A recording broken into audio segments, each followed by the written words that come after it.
பஜாரி மாதிரி கத்துது. ஏ சாரு வந்தியா வந்த வேலையை பார்த்துட்டு போயினேரு என்ன பஜாருக்கு ஜாரிங்கிற நீனு? அம்மா உங்க சண்டை தீர்த்து வைக்கதான் வேலை கிடையாது. நான் பாட்டு போயிருந்தா இந்த தான் நிறுத்தினா. நான் சொல்றத கொஞ்சம் கேளுண்ணா.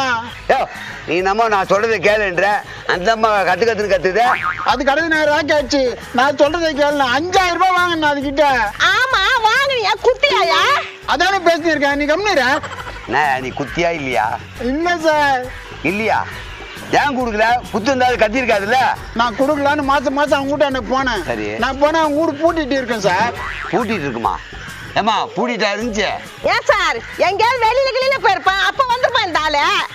யோ நீ போன் பண்ணி கேட்டு போக வேண்டியதுனையா? அட போன் பண்ணி கேட்டுவே நான் போவேன். ஏமா அவன் கேட்டுதான் வருவான். நம்ம அந்த நேரத்துல உனக்கு வேலை இருக்க போயிருப்பான். அட என்னம்மா நீ? யோ மறுநாளாவது எடுத்து போய் கொடுக்க வேண்டியதுனையா? அப்ப செலவாயிடுது. பால்காரன் மல்லிகை கடைக்காரன் எல்லாம் வந்துடுறானுங்க. அட என்னையா பதில் சொல்ற நீ? சரி அடுத்த மாதம் கொடுத்துட வேண்டியதானே? அடுத்த மாசம் கொடுக்கலான்னு போனாக்கா போன மாசம் வட்டி அதையும் சேர்த்து கொடுன்னு கேக்குது. பின்ன கேட்க மாட்டாங்களா? அந்த மாசம் வட்டியும் கொடுக்கணும் அசலையும் கொடுக்கணும்ல. ஏமா அவன் வந்தப்ப நீ வீட்டுல இல்ல, அதுக்கும் சேர்த்தாமா வட்டி கேப்ப நீ? ஏங்க இந்த வட்டி தொழிலே அப்படிதாங்க.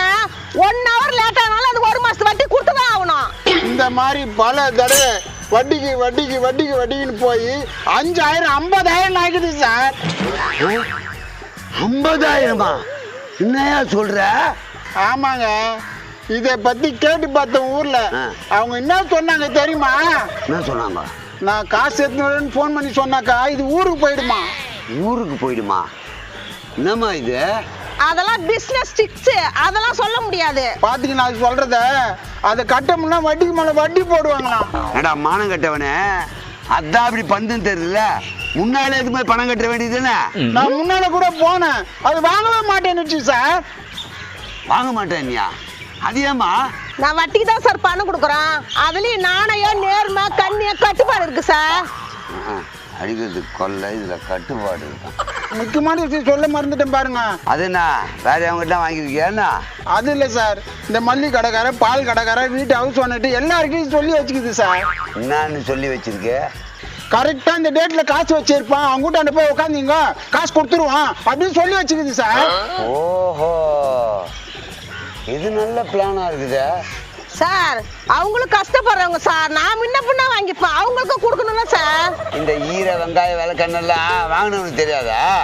அதனாலதான் சார் அவங்க வந்து உட்காந்து இருக்கிற காசு அவங்க கிட்ட தூக்கி கொடுத்துட்றேன். இதை வந்து கொடுக்க முடியல. கடை வாங்கினா எல்லாத்தையும் கொடுத்துதான் ஆகணும். நீ இப்ப என்னதான் சொல்ல வர? இது வரைக்கும் கரெக்டா 50,000 இருக்கு.